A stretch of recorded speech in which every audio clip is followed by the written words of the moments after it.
गोटे गाँव रे मिकी नामक चढ़ई ता परिवार सह रहुतिले आ सेमाने विभिन्न प्रकार फल चाष करी तांकर जीवन यापन करुतिले।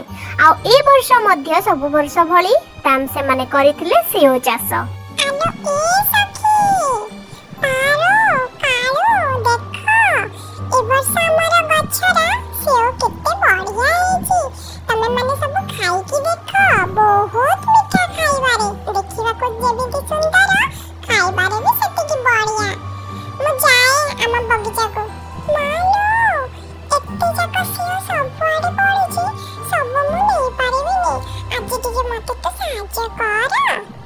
हो दी जण मिसिक सब नहीं कि घरे रखीदबा ठीक अच्छे। आलो मम्मी किए सब टोकरी कणिकी रखीचु तो काली सकाळ हो हो हाट रे जेमती सब तक बिक्री करदबा। बहुत सारा एथर ऐसे हो हेची।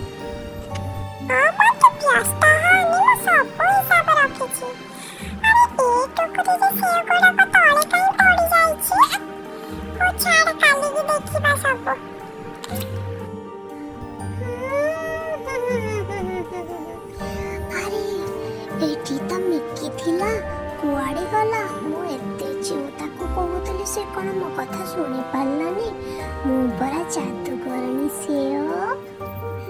Mickey Mickey Mickey Mickey hello hello तू की तू बरा सेओ तू केमिति कथा कहछु तू एठी केमिति आसिलु तू की सत्य कह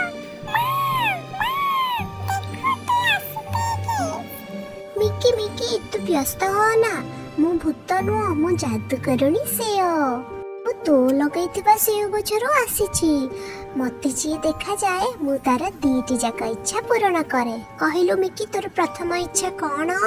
अच्छा एमिति की ताले जत्ते हम घरे सेओ अछि सब बिक्री हे जाओ। मिकी जादू करुणी सेओ को तार प्रथम इच्छा जणैला कहला कि तार जेमिति समस्त सेओ बिक्री हो जाओ। आ ठीक ता पर दिन मिकी हाटरे ता जेते सेओ थिला सब तक आसिके बिक्री कला।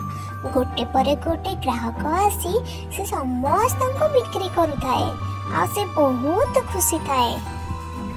अरे समस्त सेओ नेबारे लागि संती बिल्ली नानी से कांथरे काई छिराई के देखुछ एठी के आसा सेओ नै की जिपा। हाय मिकी मते आग देलु 2 किलो सेव देलु मु पळेबी घर को।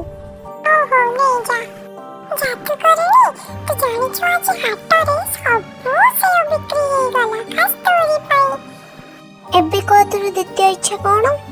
जादू करनी आम घरे केबे खाद्यर अभाव रहबनी सब बेले खाद्य परिपूर्ण होई कि रहबो घरे। औ तोर ए इच्छा भी पूर्ण हबो।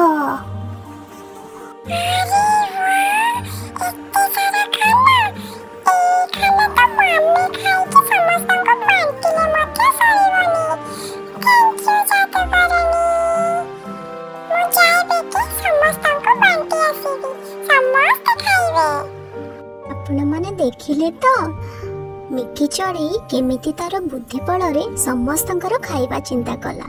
तुर जानंतु खुशी बांटिबारे अछि एका खुशी हेबारे नुहे।